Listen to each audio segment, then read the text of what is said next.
I'm doing this from pure determination for a better outcome, and I do not expect that some silly paperwork nonsense is going to stop me from getting to election day and absolutely nailing the brief.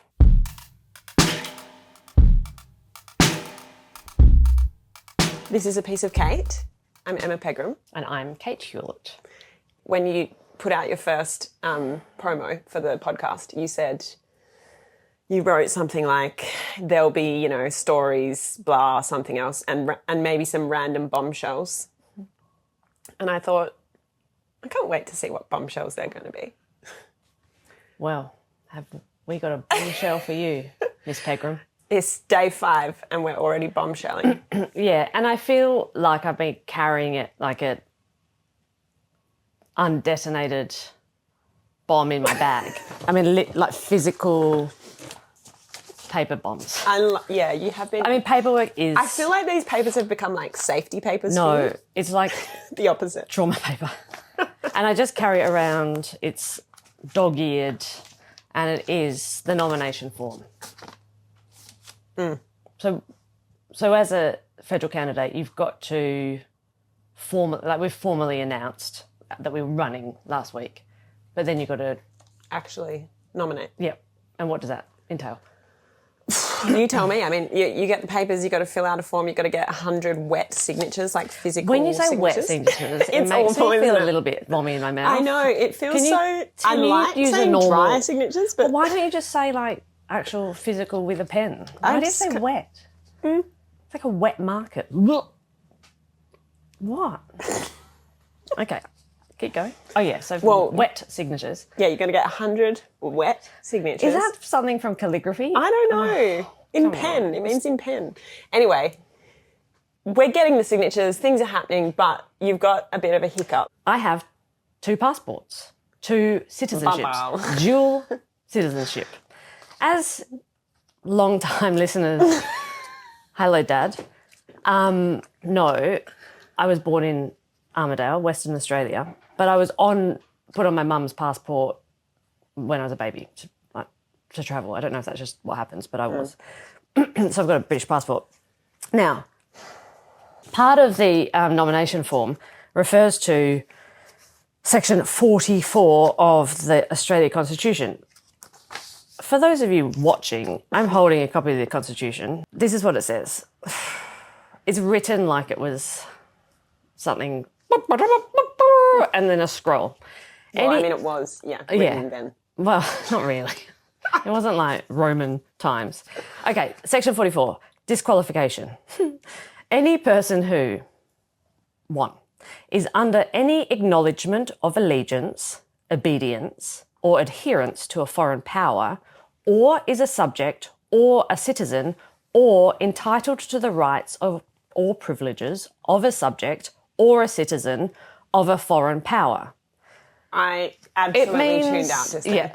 I got no, that was gibberish. Do you want me to tell you what it means in English? Yeah, you can't be a British citizen and run for Parliament. Yeah, I'll give you the that the crux of it? I'm going to give you the actual official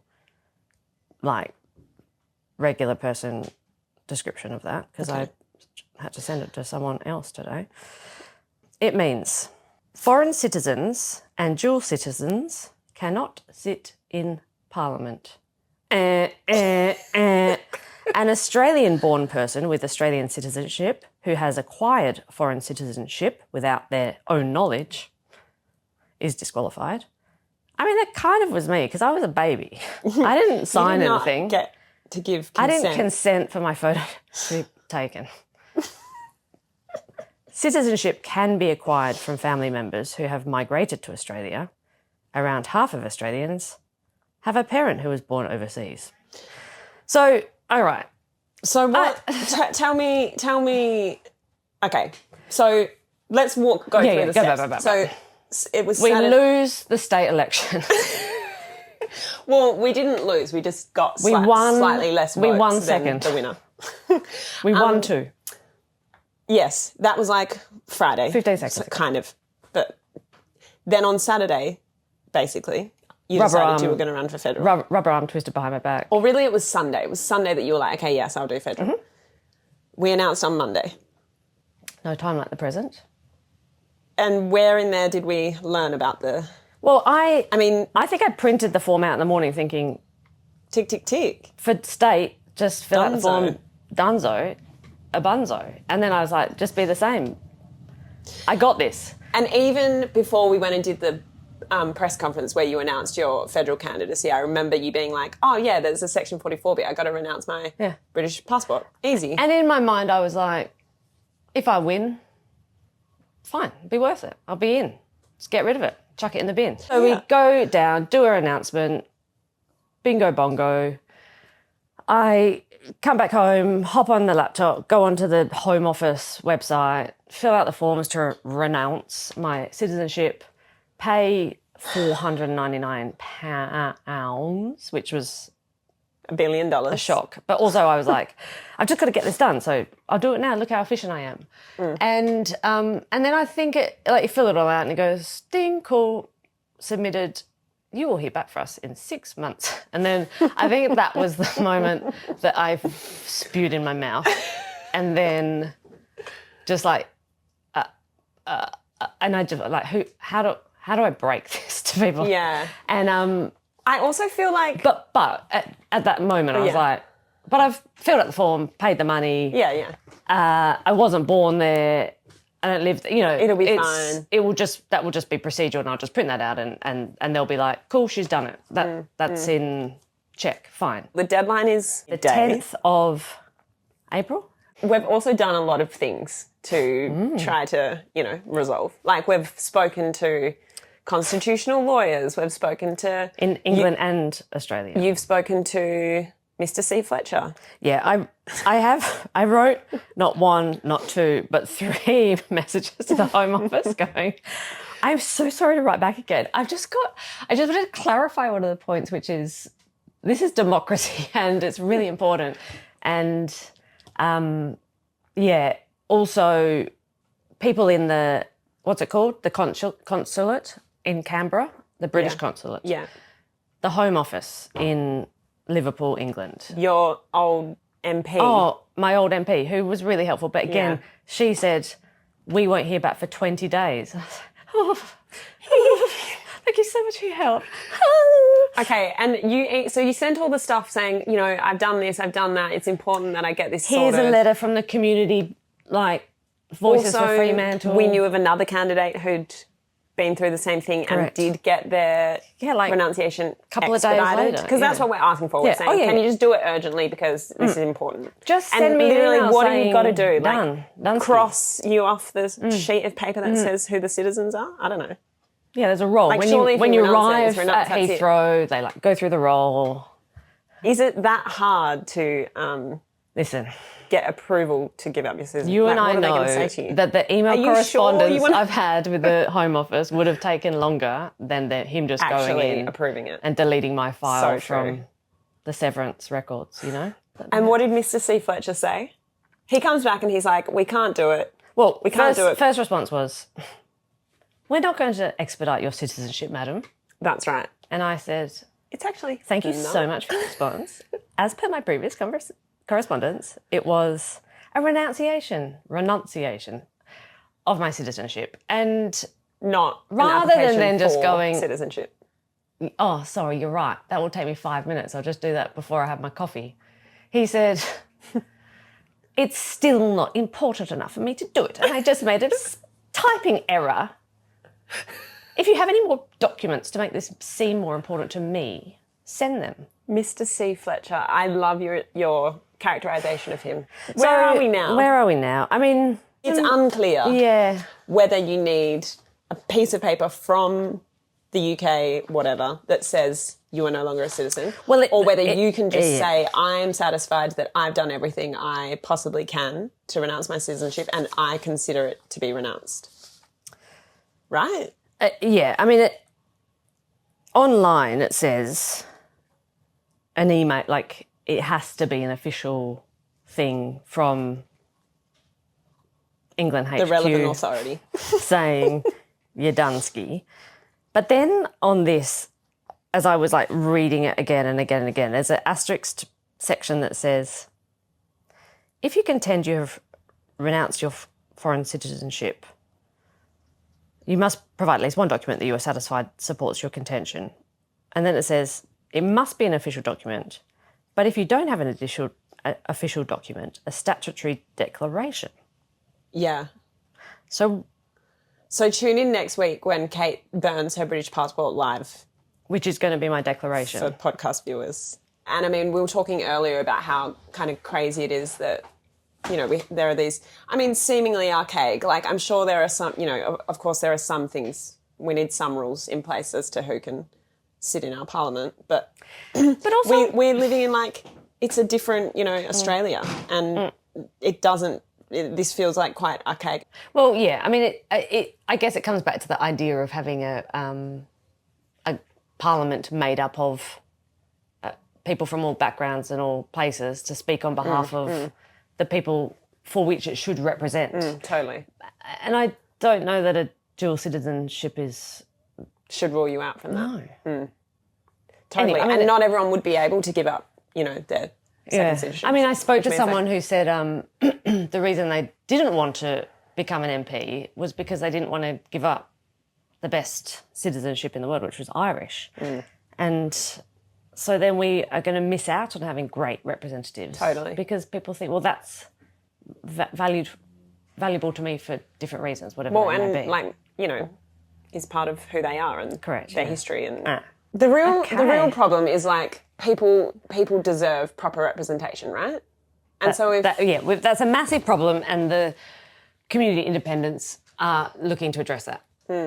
So if the rules about who can, you know, sit in Parliament are...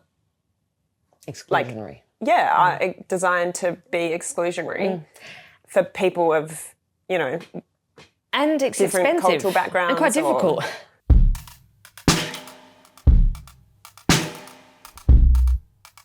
Okay, these are the kind of moral questions we've got currently. Tell me. We're spending a lot of money on stuff. Oh my gosh, we haven't even gone into this. Yeah. And we now know, like kind of in the last few days, that is this wrong for us to be doing this? Oh, yeah. Well, I mean, I guess a bit of due diligence. We have told our donors, and this is us telling the rest of our sort of public, you know, everyday donors that we haven't necessarily We want been able to do tell this yet. in the spirit of this podcast and in the spirit of being transparent and honest, that there's this kind of looming issue. But the other thing to say is, like, we're still doing everything else in the campaign under the assumption that, like, we're campaigning and we're running, and also that we can win. Oh, totally. You know, like we're running at the goals. So we're like booking billboards and ads and campaign sending assets, $50,000 to see Fletcher in the UK as a bribe. Jokes. Did you not authorise that payment? It's going to be fine. It's such a silly little Billy thing. It'll be fine. It's massive. And I am not sleeping because of this. I mean, when you got that email the other day, you actually went as white as a sheet. Thanks. Yeah. I mean, you were a ghost. It's, but also, obviously, imagine having to say to 100,000 people who thought they were going to have another option on their ballot that isn't the two major parties, someone who really gives a F about them. You can swear. I'm trying to be polite to the British. Yeah, totally. To say, sorry, I know you asked for it and we tried, but actually there's some archaic section in the Constitution that prevents me from being able to run because I was put on my mum's passport when I was a baby. Sorry, have a nice life. Yeah. Hope you don't mind climate collapse. I mean, I'm not resolving it just by being elected, but you know what I mean. If I didn't think that things were awful and the problems were really serious, I would just be laying on a towel at the beach probably right now. Everything we do, every strategy, every dollar we spend is absolutely about winning. And I thought it was probably worth noting to people, I'm not being paid. I haven't been paid $1 to do what I'm doing. So I'm doing this from pure determination for a better outcome. And I do not expect that some silly paperwork nonsense is going to stop me from getting to election day and absolutely nailing the brief. Yeah, I mean, I feel like we're going to find a way to sort it out. We're going to find a way to nominate you. And the only thing that I feel at that stage would like stop that from happening is a kind of, I don't know, like a kind of will from the other side. Well, I mean, to not allow that to happen. I guess it would be a great thing to say if you were in government, rules are rules. It says you need paperwork. You've got to have paperwork.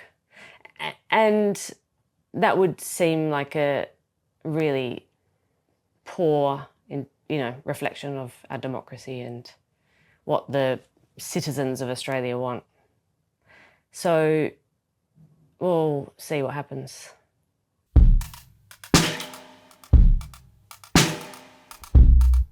All right, thanks everyone. What's the call to action today, Emma?